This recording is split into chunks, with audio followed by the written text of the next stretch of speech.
자, 오늘 우리가 살펴보실 하나님 말씀은 갈라디아서 2장 15절에서 21절까지 말씀입니다. 신약 성경 갈라디아서 2장 15절에서 21절까지의 말씀입니다. 네, 갈라디아서 2장 15절에서 21절. 네, 찾으셨으면 한 절씩 교독하도록 하겠습니다. 제가 먼저 읽겠습니다. 우리는 본래 유대인이요 이방 죄인이 아니로되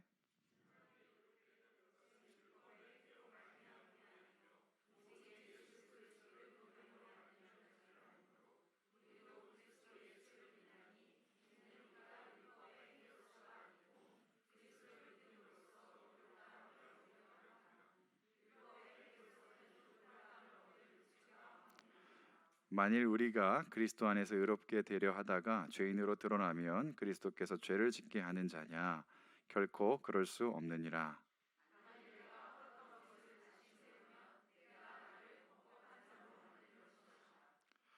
내가 율법으로 말미암아 율법에 대하여 죽었나니 이는 하나님에 대하여 살려 함이라.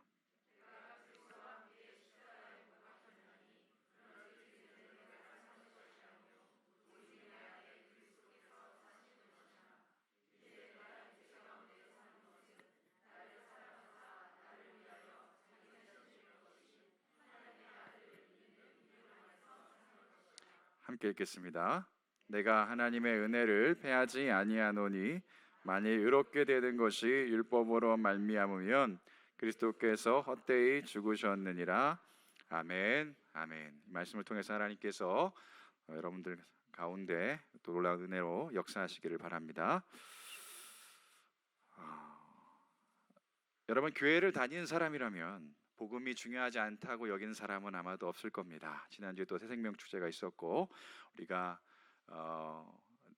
그것을 하는 이유는 복음이 그만큼 소중하기 때문이죠. 또 복음을 전하는 것이 우리의 사명이기 때문에 그렇습니다. 그럼 그만큼 그리스도인들에게 복음이라고 하는 것은 굉장히 중요한 것이지요. 왜 그렇습니까? 복음이 없으면 우리가 예수님을 믿을 이유도 교회를 다닐 필요도 없기 때문이겠죠. 우리가 여러분 복음을 복음이라고 부르는 이유는 그것이 기쁜 소식이라고 부르는 이유는 왜 그렇습니까? 우리가 그 복음을 믿을 때 영원한 생명을 얻고 천국이 우리에게 주어지기 때문이죠. 영원한 지옥이 아닌 영원한 천국이 우리의 것이고 더 이상 이 세상의 슬픔과 수고가 없는 참 기쁨과 평안이 있는 그곳에서 하나님 아버지 우리가 함께 영원히 살게 될 것이기 때문입니다. 즉 그런 축복을 누리는 길이 무엇을 통해서 주어진 거예요? 복음을 통해서 주어졌기 때문이죠. 그런데 여러분 잘 아시다시피 이 복음의 내용에서 우리가 한 가지 중요한 핵심 교리를 뽑으라고 한다면 무엇이 있겠습니까? 복음 안에서 핵심 진리 하나를 뽑으라고 한다면 여러분들은 무엇을 뽑겠습니까? 그것은 바로 은혜죠. 은혜의 교리입니다. 여러분 이 은혜가 핵심적인 이유가 무엇인가요? 우리 복음에 있어서 은혜가 핵심적인 이유, 특별히 중요한 이유가 무엇입니까? 복음 안에서 이 은혜가 특징적인 이유는 무엇입니까? 이것은 세상의 다른 방식, 세상의 다른 종교와 기독교를 구별짓는 중요한 특징이기 때문에 그렇죠. 그렇습니다. 여러분 다른 세상의 종교나 다른 세상의 방식이나 상식에 의하면 일반적으로 사람이 구원에 이른다, 극락에 이른다, 천국에 간다 했을 때 언제나 무엇이 기준이 됩니까? 우리가 얼마나 잘 살았는가, 우리가 얼마나 선하게 살았는가 하는 것이 그것이 기준이 되죠. 열심히 노력하는 삶, 도덕적으로 살아내는 삶, 선을 행하는 삶이 천국에 이를 수 있는 길이라고 생각하고 말합니다. 그러나 여러분 복음이 말하는 은혜는 뭐예요? 그렇게 세상이 말하는 기준이 구원의 기준이 될 수 없다는 것이죠. 우리의 노력이 아닌 예수 그리스도의 죽으심과 대속적인 십자가의 죽으심과 부활이 우리가 구원을 얻는 유일한 길이라는 것을 보여주는 것이 은혜라는 것이죠. 여러분들 잘 아시는 전독발의 이제 지금은 고인이신 것으로 압니다만 제임스 케네디 목사님은 바로 이런 점을 다른 종교와 기독교의 차이점, 가장 중요한 차이점이라고 말하면서 이렇게 설명했습니다. 그걸 일종의 방향으로 설명했는데 무슨 말입니까? 세상의 다른 모든 종교는 위로 향한다는 것이죠. 왜 그렇습니까? 인간이 노력해서 선을 행해서 신께 닿아야 한다고 생각하기 때문이죠. 구원을 얻기 위해서는 인간이 노력해야 되는 위를 향하는 방향을 추구한다면, 기독교만 누가 내려오셨어요? 하나님의 아들이신 예수님이 인간을 구원하기 위해서 내려오셨다는 겁니다. 그러니까 이런 차이를 주는 것이 은혜라는 것이죠. 그렇습니다. 성경은 인간이 죄인이고 타락했기 때문에 도무지 인간 스스로 자신을 고칠 수 없다고 말하죠. 그런 사람을 구원하는 유일한 방법은 뭡니까? 말씀드린 대로 외부의 도움을 얻는 길뿐인데, 그 외부의 도움은 누구를 통해서 왔어요? 하나님의 아들 예수 그리스도를 통해서 왔지요. 그분이 오심으로 해결되었지요. 그분이 우리 대신 십자가에 죽으심으로 해결되었고, 그분이 다시 살아나심으로 우리가 구원을 얻게 되었다는 것입니다. 그리고 우리는 뭐 하기만 하면요? 그분을 믿기만 하면 거저 구원을 얻게 된다고 성경은 우리에게 가르치고 있고, 바로 그것이 뭐예요? 하나님의 은혜라는 것이죠. 아무런 조건 없이, 노력 없이 믿음으로만 구원 얻는 것, 이것이 바로 우리는 은혜라고 말합니다. 이것이 하나님의 은혜의 의미죠. 여러분, 하나님의 은혜를 믿으시죠? 네. 물론 이 내용은 이 자리에 나오신 분들이라면 너무나 잘 알고 계실 것이라고 생각합니다. 그럼 왜 제가 이 복음의 아주 기초적이고 근본적인 본질적인 내용의 은혜를 여러분에게 이 시간 말씀드리는 걸까요? 그것은요, 이 은혜라는 것을 우리가 매우 단편적으로 이해하는 경향이 있기 때문입니다. 무슨 말이냐? 사실 은혜는 우리의 기본 상식이나 우리의 성정이나 우리의 기본 정서와 잘 맞지 않습니다. 그렇기 때문에 사실은 우리가 불편함을 느껴요. 여러분들 그러시지 않으십니까? 예, 공짜라든가 수고하지 않는 것에 대해서 우리가 굉장히 불편함을 느끼지 않습니까? 우리가 공짜를 뭔가 얻었을 때, 수고하지 않는데 뭔가 얻었을 때, 뭘 받으면 좋습니까? 네, 물론 좋긴 하죠. 순간적으로는 좋습니다. 공짜로 얻으면. 근데 그런 표현도 있잖아요. 공짜 좋아하면. 네. 그러니까 근데 어쨌든 그만큼 뭔가 그렇게 우리가 공짜로 뭔가를 얻는 것이 당장은 좋고 기분이 좋지만, 곰곰이 생각해보고 돌아가 보면 굉장히 불편하다는 것을 우리가 느낀다는 거죠. 그래서요, 우리는 이 놀라운 은혜를 경험하고도요, 우리는 어떻게 신앙생활하는 경향이 있냐면, 은혜를 구원받을 때만 필요한 것으로 치부하고 우리의 삶과는 잘 연결시키지 못할 때가 많다는 거예요. 무슨 말입니까? 은혜는 그저 구원받을 때만 이해하고 수용하면 되는 것처럼 생각한다는 거죠. 그리고 구원 이후의 삶은 은혜를 떠나는 삶을 살 때가 있다는 거예요. 오늘 본문은요, 우리가 읽은 오늘 말씀은 바로 첫째로는요, 은혜 없는 삶을 우리에게 지적하고 있고요, 둘째로는 은혜를 추구하는 삶이 무엇인지를 가르쳐 줍니다. 오늘 설교 제목이 지나가긴 했는데 뭐였죠? 그리스도가 내 안에 사는 삶이라고 했죠. 이것은 한마디로 표현하면 이런 의미입니다. 은혜가 은혜 되게 하는 삶을 말하는 거예요. 뭐라고요? 은혜가 은혜 되게 하는 삶이요. 여러분 모두가 말씀 안에서 은혜가 은혜 되게 하는, 은혜를 추구하는 삶을 사실 수 있기를 축복합니다. 그럼 여러분, 먼저 바울이 지적한 은혜 없는 삶은 무엇입니까? 다시 말해, 오늘날 우리가 깨달아야 하는 은혜를 떠나 사는 삶의 모습은 무엇입니까? 크게 두 가지 모습이 있다고 오늘 바울을 통해서 우리는 배울 수가 있는데요, 먼저 첫째로는요, 구원을 받을 때는 은혜를 강조하고 경험했지만 이후의 삶은 다시 내 노력과 열심으로 살아가려고 하는 삶이라는 것입니다. 첫 번째 한번 띄워주시면 감사하겠습니다. 첫 번째, 한번 은혜 없는 삶. 첫 번째는 뭐라고요? 다시 한번 우리 같이 한번 읽어보겠습니다. 시작. 내 열심으로 사는 삶. 공로주의죠. 뭐예요? 구원을 받을 때는 은혜가 필요하다라고 생각하고 은혜가 참 좋다라고 느끼는데, 구원받은 이후의 삶은 어떻게 살아간다는 거예요? 다시 내 열심과 내 노력으로 살아가려고 한다는 거예요. 바로 오늘 본문이에요. 그것이 굉장히 잘못된 태도라는 것을 바울이 우리에게 가르쳐주고 있어요. 왜냐하면 오늘 본문은 바울이 바로 그런 우를 범한 사도 베드로를 지적한 이후에 다시 설명하는, 복음에 대한 삶을 설명하는 내용입니다. 여러분, 오늘 본문 직전에 베드로와 바울 사이에 어떤 일이 있었습니까? 오늘 우리가 읽은 15절 이전에 11절부터 14절까지 베드로와 바울 사이에 어떤 사건이 있었습니다. 그것은 어떤 사건입니까? 사도 바울이 사도 베드로와 대척점에 서 가지고요, 그를 훈계하는 내용이 담겨 있어요. 물론 바울과 베드로가 서로 대적하는 관계가 된 것은 아닙니다.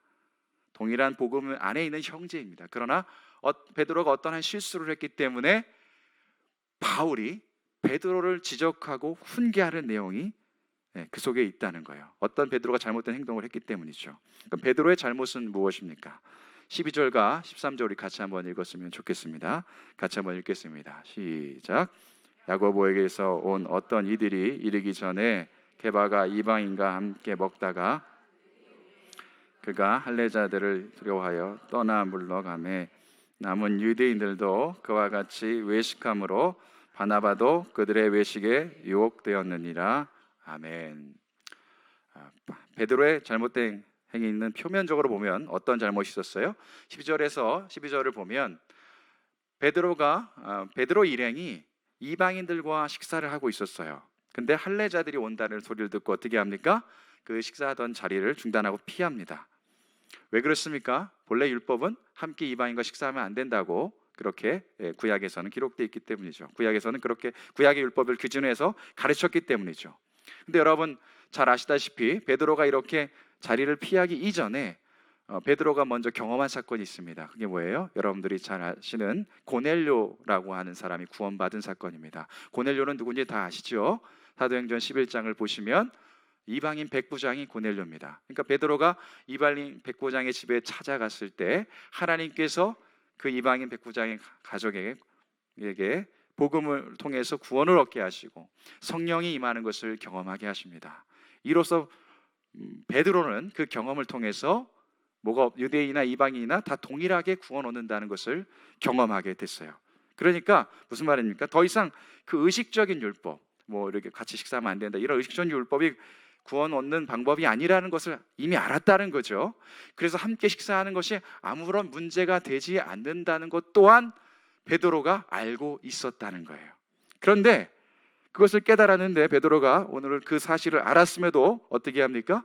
유대인 그리스도인들이 예루살렘에서 온다는 소식을 듣고 사람들의 평판을 두려워한 나머지 율법을 억지로 지키는 위선적인 행위를 한 것입니다.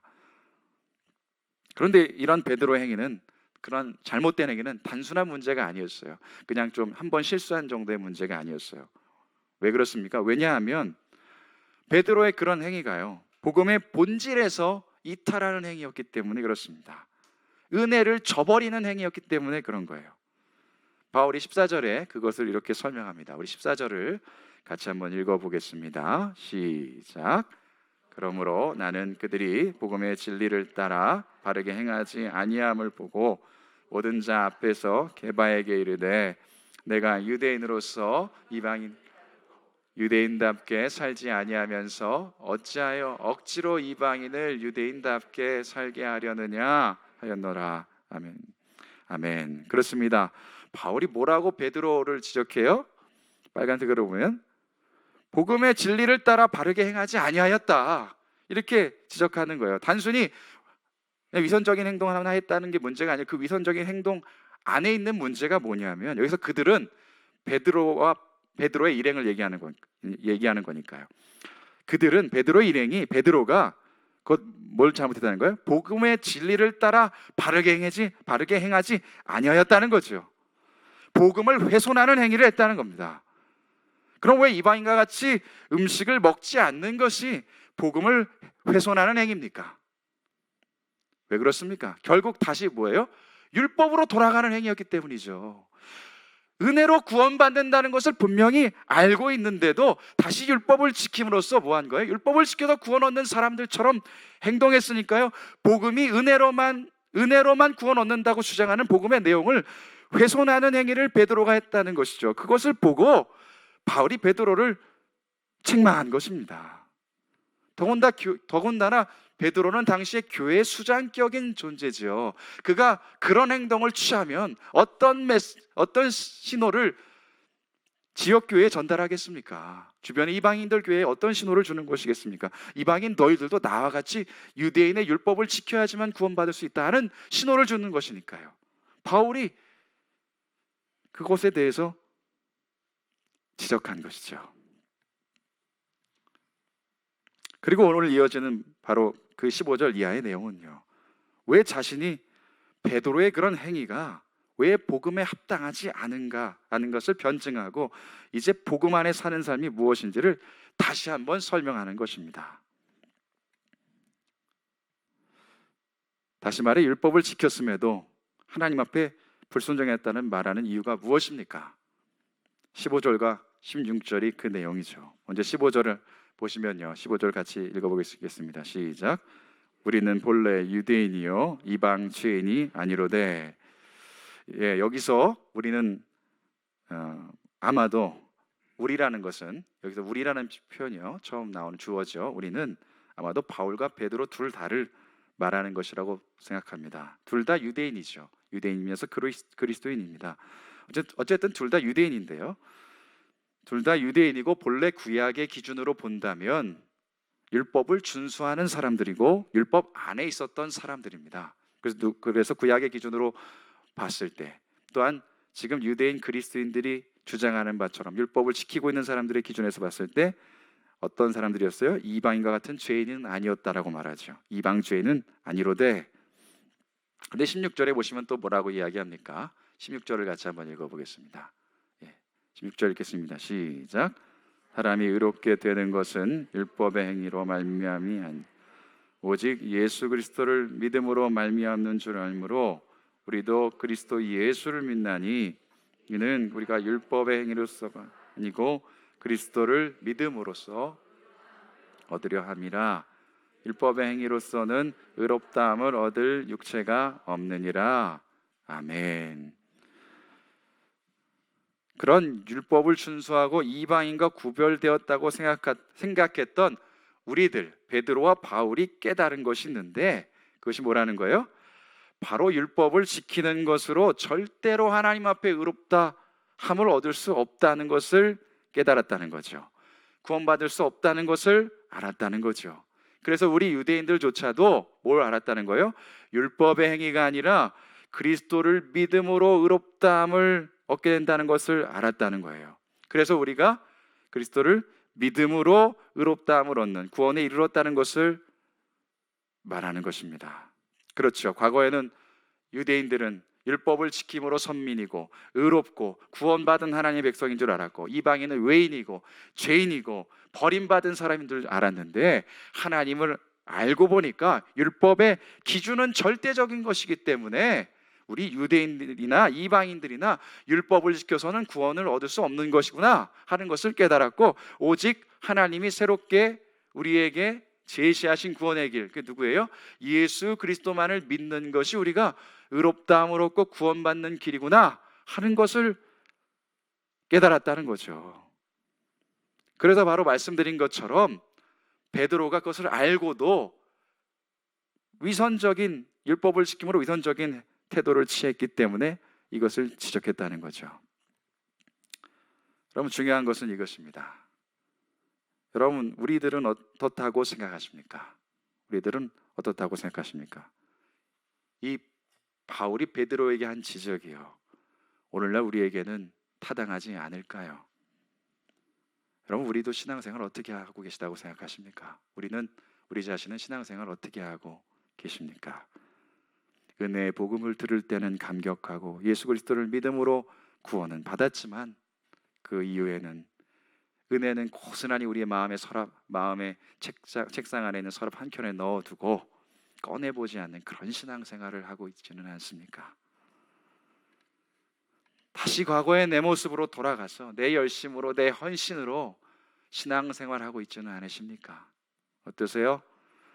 내 열심이나 내 헌신을 통해서 하나님께 무언가를 좀 얻어보려고 하지는 않으십니까? 내 열심이나 내 수고로 하나님의 관심을 좀 끌어보려고 하지는 않으십니까? 오늘날 교회 다니는 사람들 참 바쁘지요. 바쁩니다. 열심을 내고 힘을 다해 수고합니다. 대단합니다. 근데 한 가지 문제가 있어요. 만나보면 어떤 문제가 있습니까? 기쁨이 없다는 거예요. 그렇게 열심을 다해 수고하는데 기쁨이 없다는 거예요. 왜 그렇습니까? 왜 기쁨이 없을까요? 인정받고 싶고 하나님이 복을 주시는 것을 즉각적으로 경험하고 싶은데 그것이 생각처럼 바로 주어지지 않으니까 기쁨이 없고 힘든 건 아니십니까? 여러분들은 신앙생활 왜 열심히 하십니까? 여전히 내 수고와 내 열심으로 무엇을 얻고자 하는 것은 아니신가요?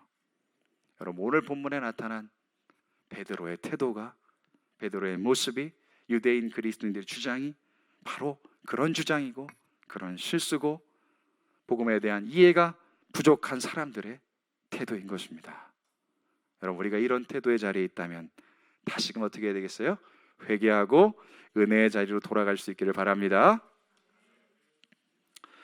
이제 이런 이야기를 하면 이렇게 반박하실 분도 있으실 겁니다. 그럼 우리는 어떻게 신앙생활 해야 합니까? 어떻게 신앙생활 해야 됩니까? 은혜로 구원 얻었으니까 할 일 없네, 이제 됐네, 내 열심으로 신앙생활 하는 것도 아니고 나는 가만히 있으면 되겠네, 내 편한 대로 하면 되는 거 아니야? 여러분 어떻게 생각하세요? 네. 네, 원래 잠은 자다 합니다, 설교자는. 네. 네, 가끔 외롭습니다. 아무 답변 안 해주시니까. 네. 우리는 그럼 어떻게 생각하세요? 과거에 한동안 이것 때문에 한국 교회가 시끄러웠죠. 예수만 믿으면 천국 간다는 것 때문에 믿는다고 고백하고 아무것도 하지 않는 무기력한 신앙생활이 문제였죠. 마찬가지로 오늘 말씀 17절에서 바울의 대적자들이 하는 비난이 그것입니다. 바울, 내 말대로 율법이나 선행으로 의롭다함을 얻을 수 없고 예수님이 용서해 주셔서 의롭다 하심을 얻는다면 과연 선하게 살 필요가 있느냐? 구원받고 우리 마음대로 편하게 살면 되는 거 아니냐? 그렇게 예수님이 우리 죄를 조장하시는 분으로 이해하고 방종하게 살게 한다는 비난을 한 것입니다. 너 율법 지키지 말라고 하는데, 은혜로 구원 얻었다고 하는데 그러면 율법 폐기한 거 아니냐? 그러면서 결국 그리스도가 죄를 짓게 만드는 분 아니냐, 이렇게 비난하는 거죠. 바울이 17절에서 뭐라고 답변합니까? 결코 아니라고 말하죠. 17절을 보시면 결코 아니라고 말합니다. 오히려 18절을 이어서 보시면 반대로 그런 주장에 기대어서 다시 율법으로 돌아가서 율법의 열심으로 선행을 쌓고 의롭다함을 얻으려는 시도는 내가 허물었던 것을 다시 세우는 것인데 그것은 곧 나를 범법자로 만드는 것이다, 이렇게 얘기하는 거죠. 왜냐하면 하나님은 이제 율법이 아니라 예수님을 통해 구원 얻는 길을 주셨기 때문이죠. 그러므로 이러한 방종은 율법의 빌미가 아니라 예수님이 자신을 위해서 무엇을 했는지 도무지 모르는, 은혜를 제대로 이해하지 못하는 자들의 주장이라는 것이죠. 한마디로 얘기하면 뭡니까? 값싼 은혜라는 거예요. 은혜를 모르니까 그렇게 한다는 거죠. 이게 두 번째 은혜를 모르는 삶입니다. 우리 띄워주시죠. 같이 한번 읽어보겠습니다. 시작. 내 편한 대로 사는 삶. 방종이라는 거죠. 이것이 두 번째 은혜 없는 삶의 모습입니다. 여러분 어떻게 생각하세요? 그런데 여러분 안타깝게도요, 이 두 태도요, 첫 번째는 내 열심으로 사는 삶, 공로주의죠. 두 번째는 뭐예요? 은혜 받고 구원 받았으니까 난 내 편한 대로 살아도 된다 하는 방종. 이 두 가지 태도가 낯설지 않습니다. 안타깝게도 낯설지가 않아요. 물론 저는 오늘 이 자리에 나오신 분들은 이 두 가지에 속하지 않는다고 믿습니다. 그러시죠? 예, 아멘 하신 분들은 그러신다고 그렇게 생각합니다. 그렇게 믿습니다. 근데 여러분, 여기 계신 분들은 아닐지라도요, 이런 두 가지 태도가 낯설지 않은 이유가 뭡니까? 우리 주변을 돌아보면 이렇게 신앙생활하고 계신 분들이 종종 있기 때문은 아닌가요? 내 열심으로 신앙생활 하려는 것이나 은혜라는 표지를 방문 앞에 걸어놓고 방 안에 들어가서 내가 뭘 하든지 신경 쓰지 말라고 하는 것이나, 이런 두 가지 태도가 우리가 낯설지 않기 때문이겠죠. 그럼 여러분, 무엇이 문제입니까? 그것은 우리가 은혜를 은혜되게 하는 삶을 살지 않기 때문이죠. 다시 말씀드리면 은혜는 이론처럼 추상적인 개념인 것처럼 우리 구원에만 관여하고 우리의 삶과는 무관하다고 생각하기 때문입니다. 그러나 바울은 오늘 본문에 뭐라고 얘기합니까? 우리가 읽은 오늘 본문에서는요, 은혜로 구원 얻음은 곧 은혜가 우리 삶의 전반을 다스리는 결과를 가져온다고 말합니다. 왜 그렇습니까? 베드로가 잘못을 지적한 이후에요, 바울이 20절에서 말하고자 하는 것이 바로 그 점이기 때문입니다. 우리가 예수를 믿어 구원을 얻은 것은 하나의 역사적인 사건일 뿐만 아니라 실제로 우리 안에 지속적이며 개인적으로 영향을 주는 일이라는 것이죠. 여러분, 우리 20절 너무 많이 외우고 암송한 구절 아닙니까? 우리 20절 같이 한번 읽어봤으면 좋겠습니다. 20절을 한 번만 더 띄워주시죠. 20절 같이 한번 읽겠습니다. 시작. 내가 그리스도와 함께 십자가에 못 박혔나니 그런즉 이제는 내가 사는 것이 아니요 오직 내 안에 그리스도께서 사시는 것이라. 이제 내가 육체 가운데 사는 것은 나를 위하여 자기 자신을 버리신 하나님 아들을 믿는 믿음 안에서 사는 것이라. 아멘. 아멘. 그렇습니다. 여러분, 예수님을 믿어 구원을 얻었다는 것, 은혜로 구원을 얻었다는 것은 단지 천국행 티켓을 얻었다는 것이 아니라는 거예요. 바울은요, 20절에서 뭘 얘기합니까? 예수님을 믿어 은혜로 구원을 얻었다는 것은 예수님과 성도가 함께 연합했다는 것을 의미한다고 말하죠. 한마디로 말하면 우리를 위해서 대신 죽으시고 부활하신 예수가 이제는 그분의 영으로 지금도 내 안에 거하신다는 거예요. 다시 말해 우리가 약 2000년 전의 역사 속의 인물이신 예수님만을 믿는 것이 아니고요, 동시에 지금도 내 안에서 살아계신 예수님을 믿는 것입니다. 그렇게 믿으세요? 그것이 바울이 20절 안에서 내 안에서 그리스도가 사는 것이라고 고백하는 거죠. 이처럼 예수님의 죽음은 단순히 역사적인 예수님의 죽음이 아니라 우리의 죽음도 함께 이루어진 것이고요, 구원받은 우리는 더 이상 우리의 옛 자아가 우리 자신을 다스리는 삶이 아니라 나를 대신하여 죽으시고 부활하신 예수님이 우리 안에 거하셔서 우리를 다스리신다는 것이죠. 그리고 이것이 믿음으로 구원을 얻은 성도가 믿음으로 살아가야 하는 삶의 방식이라는 거예요. 이해가 되십니까? 다시 말해 하나님의 은혜를 경험했다면요, 내가 예수님을 믿어 구원을 얻었다면 그 은혜가요, 그 은혜의 원리가 내 삶을 작동하는 원리가 되어야 한다는 거죠. 나는 이제 어떻게 살아야 된다는 거예요? 내 옛자는 죽고 내 안에 나를 위해 대신 죽으시고 부활하신 그리스도가 사신다는 것을 철저하게 매일매일 인정하면서 받아들이면서 언제나 그 살아계신 그리스도께 기대어서 삶을 살아나가야 된다는 거예요.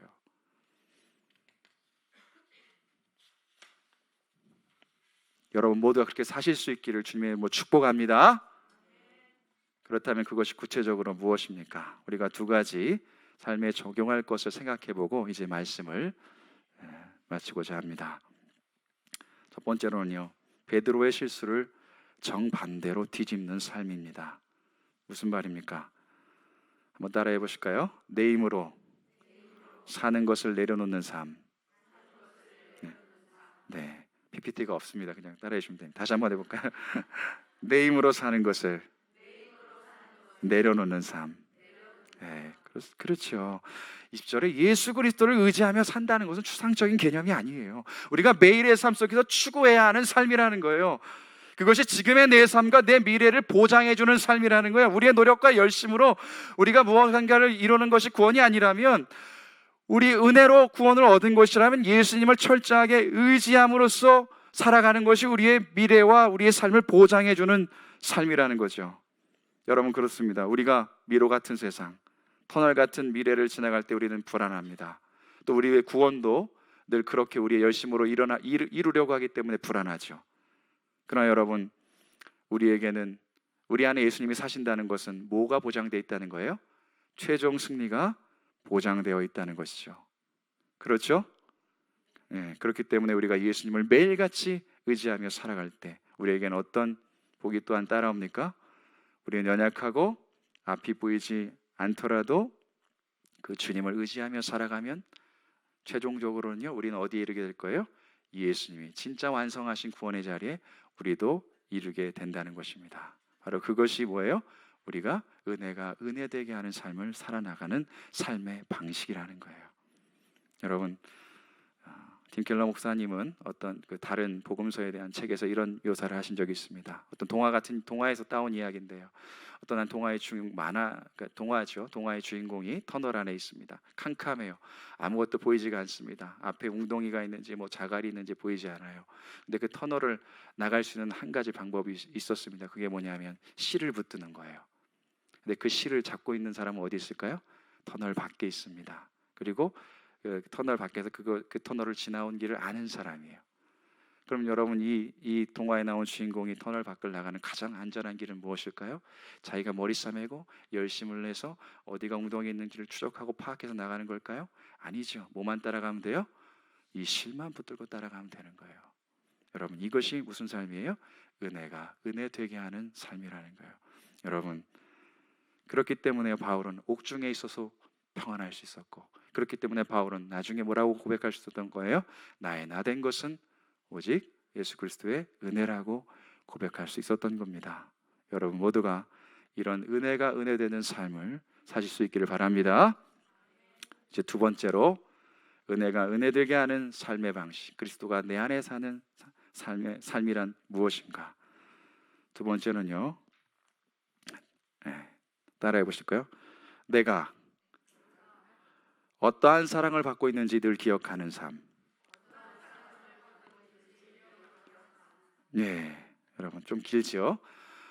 내가 어떠한 사랑을 받았는지를 늘 기억하는 삶이 은혜가 은혜되게 하는 삶입니다. 무슨 말입니까? 여러분, 내 안에 예수 그리스도가 사신다는 것은 무엇을 얘기해요? 나를 사랑하시는 예수 그리스도가 있다는 거예요. 예수 그리스도가 무엇을 하셨습니까? 나를 위해 대신 죽으셨죠. 나를 위해 자기 몸을 버리셨죠. 바울의 고백에 따르면 나를 위해서 십자가에서 죽으시고 자기 몸을 내어주신 그리스도가 내 안에 계시다. 여러분, 그럼 매일 내가 뭘 경험할 수 있다는 거예요? 그 주님의 사랑을 매일매일 내가 경험할 수 있다는 거예요. 내가 그 은혜를 은혜되게 하는 삶을 추구한다는 것은 바로 그 사랑을 매일 누리면서 살아갈 수 있다는 것을 얘기하는 거죠. 그러나 동시에 그런 사랑이 내게 주어졌다는 것을 우리가 느낄 때 우리 자신은 무엇을 깨달을 수 있어요? 그 사랑 안에서 나는 아무런 자격도 없고 조건도 되지 않는 내가 그런 사랑을 받아 누린다는 것을 알 수 있다는 거죠. 다시 말해, 나는 하나님으로부터 무언가를 받을 아무런 자격이 없는 것을 늘 깨닫고 내게 주어진 모든 것이 다 하나님의 은혜임을 고백하는 삶, 그게 은혜가 은혜되게 하는 삶의 두 번째 방식이라는 거예요. 여러분, 오늘날 우리 시대에 왜 이렇게 갈등이 많습니까? 왜 이렇게 다툼이 많습니까? 세상 공동체가 있는 곳에 왜 이렇게 갈등과 다툼이 끊이지 않습니까? 왜 그럴까요? 뭐 여러 가지 이유가 있겠습니다만 그 중에 하나는 자격을 운운하기 때문 아닌가요? 나는 받을 자격이 있어. 내가 저걸 더 차지할 자격이 있어. 나는 이런 조건이 있으니까 나는 저걸 더 가져도 돼. 나는 대접받을 가치가 있다고 생각하기 때문에 그런 것 아닙니까?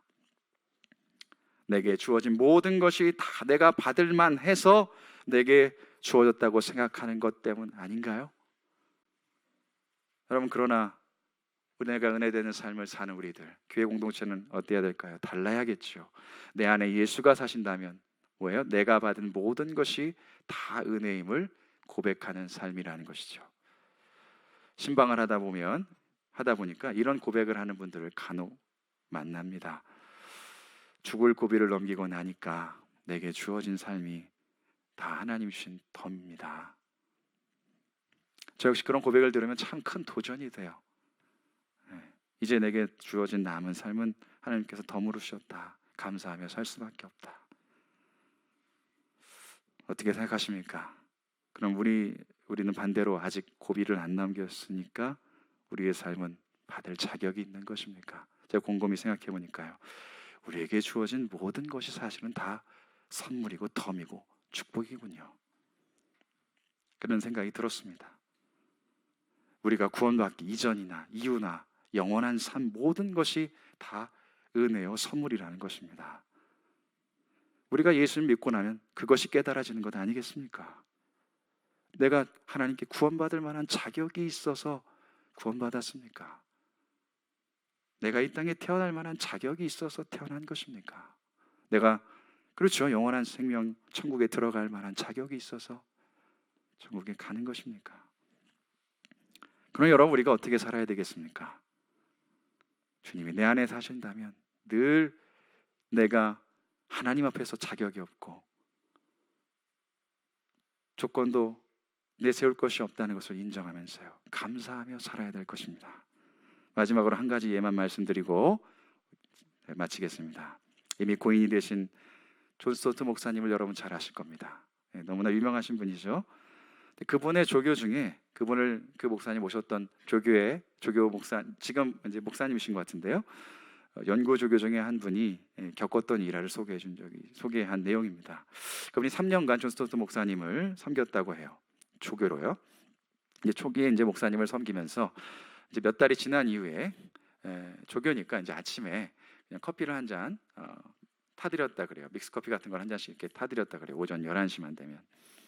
근데 그 조교분이 커피를 가져다 드리면 목사님이 작은 목소리로 이렇게 뭔가 이렇게 중얼거리듯이 얘기를 하셨다는 거예요.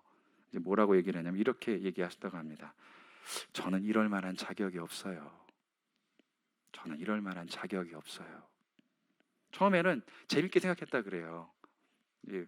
근데 이제 몇 달이 지나니까 계속해서 이제 이분 조교도 계속 섬겨드린 거죠. 근데 그 얘기를 계속 이제 중얼거리는 얘기를 몇 달 동안 들으니까 어떤 생각이 들었겠습니까? 이 조교분도 불편한 거죠. 그 얘기가 부담스럽고 불편했겠죠. 그래서 이제 그 조교분이 어느 날 아침에 같은 말씀을 또 하시니까, 커피를 갖다 드리고 또 같은 말씀을 하시니까 다소 무례하게 대꾸를 했다고 합니다.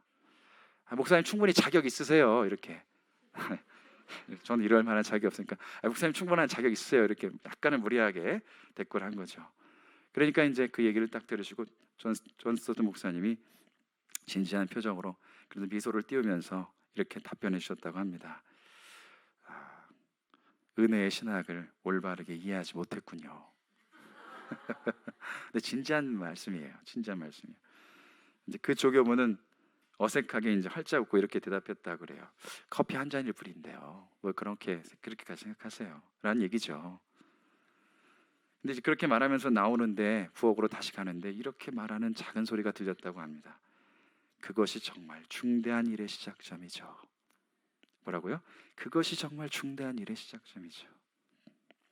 그러면서 이분이 깨달은 것이 그렇게 깨달았다고 합니다. 처음에는 몰랐는데 나중에 시간이 깨달았는데요. 예수님의 은혜, 그러니까 삶에 적용되는 것은 그 작은 것, 가장 작은 영역에까지 그 은혜의 원리가 작동해야 한다는 것을 깨달았다는 것입니다. 여러분, 우리가 예수님 안에 산다는 것, 그분의 은혜로 내가 살아가고 있다는 것이 이런 의미라는 거예요. 나는 아무런 자격이 없습니다.